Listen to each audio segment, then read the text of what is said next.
C Joseph Vijay அவர்களே வருக, தலைமை உரை தருக.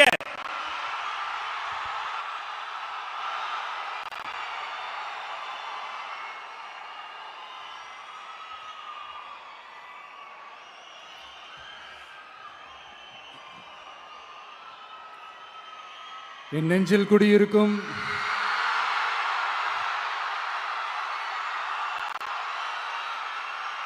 கரூர் சொந்தங்கள், உங்கள் அனைவருக்கும் என்னுடைய வணக்கம்.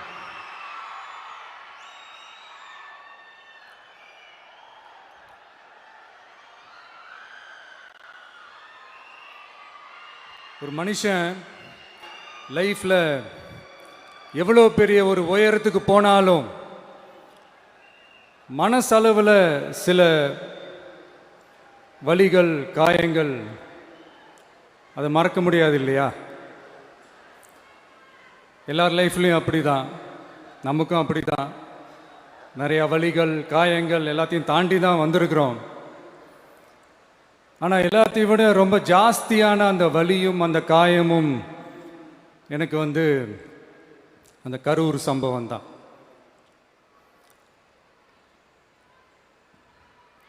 மக்களை சந்திக்கணும், மக்கள் பிரச்சனைகளை எடுத்து பேசணும். அதுக்காக தான் அந்த மக்கள் சந்திப்பு பயணத்தை தொடங்கி திருச்சி, அரியலூர், நாகப்பட்டினம், திருவாரூர், நாமக்கல், கரூர் அப்படின்னு சொல்லிட்டு போயிட்டு இருந்தோம். அரியலூரில் அந்த மீட்டிங் முடிச்சுட்டு பெரம்பலூர் போகிறதுக்கு முன்னாடி அந்த பெரம்பலூர் போலீஸ் எங்களை அலர்ட் பண்ணாங்க. சரிங்க, கூட்டம் கொஞ்சம் ஜாஸ்தியாக இருக்குது, லேட் ஆகிடுச்சு, வராதிங்க அப்படின்ட்டு. So we had no choice. Police சொன்னால் நம்ம அதை ஒபே பண்ணி தானே ஆகணும். அதே நேரத்தில் பெரம்பலூர் மக்களோட அந்த சேஃப்டியும் மைண்டில் எடுத்துக்கிட்டு ஒரு மன வலியோடவே திரும்ப போயிட்டோம். அதுக்கப்புறம் பெரம்பலூர் தொகுதி மக்களுக்கு மன்னிப்பும் கேட்டோம். அதே மாதிரி நாமக்கல் அந்த மீட்டிங் முடிச்சுட்டு கரூர் வரும்போது அந்த கரூர் போலீஸ் எங்களை அலர்ட் பண்ணியிருக்கலாம்ல.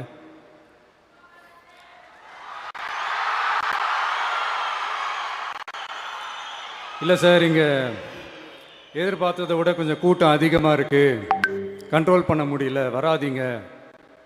அண்ட் போலீஸ் நினச்சா அவங்க அந்த மீட்டிங்கே கேன்சல் பண்ணலாம்.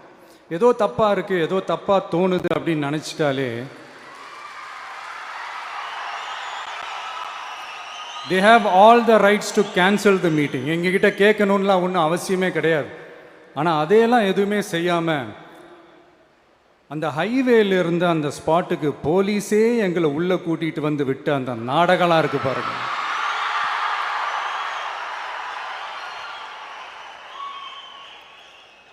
நம்பிட்டேங்க, முழுசாக நம்பிட்டேன். அன்னைக்கு இருந்த அந்த கரூர் போலீஸ் பேசும்போது தேங்க்ஸ்லாம் சொன்னேன் அவங்களுக்கு. எனக்கு தெரியாது இப்படி ஒரு நாடகம் நடக்கும். இதுக்கெல்லாம் யார் காரணம்? இதெல்லாம் யார் சொல்லி செஞ்சது? இப்படி பண்ணுங்க, அப்படி பண்ணுங்க, சப்போஸ் அப்படி நடந்தா இப்படி பண்ணுங்க, சப்போஸ் இப்படி நடந்தா இந்த மாதிரி இன்ஸ்ட்ரக்ஷன்ஸ்லாம் கொடுத்து அந்த பிரஷர் போடுறது யாரு?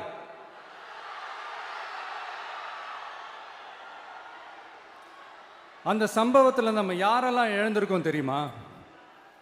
ஒரு டிவியில் என் படமோ பாட்டோ வந்துச்சுன்னா, அம்மா விஜய் மாமா, அம்மா விஜய் மாமா அப்படின்னு சொல்லி அவங்க அம்மா கிட்ட சிரிச்சுக்கிட்டு அந்த டிவி ஸ்க்ரீனை போய் தொட்டு முத்தம் கொடுத்துக்கிட்டு என் அக்கா தங்கச்சிங்களோட தங்க பிள்ளைகளை இழந்திருக்கோம்யா. மழலை கூட சரியா வராதப்போ ஒரு பேப்பர் மேகசின்ல என் போட்டோவை பார்த்தா அது சிரிச்சுக்கிட்டு அந்த கள்ளங்கபடம் இல்லாத அந்த சிரிப்பு, அந்த கடவுள் மாதிரி இருக்கிற அந்த பச்சை பிள்ளைங்களை இழந்திருக்கோம்யா. என் அக்கா தங்கச்சி, அண்ணன், தம்பி, குடும்ப உறவுகளை இழந்து அந்த வலியோட இருக்கிற என்ன நீங்க ஏளனமா பேசுறீங்களா? என் மேல பழிய தூக்கி போடுறீங்களா? இப்படி ஒரு சம்பவம் நடந்துருச்சு. இது ஏன், எதனால, அதுக்கான பின்னணி என்னன்ட்டு அந்த வலியோட வீட்டில் உட்கார்ந்துட்டு இருக்கிற ஓடி ஒளிஞ்சிட்டான்னு வர சொல்றீங்களா? வாயின்னு முன்னிருந்தா என்ன வேணாலும் பேசுவீங்களா?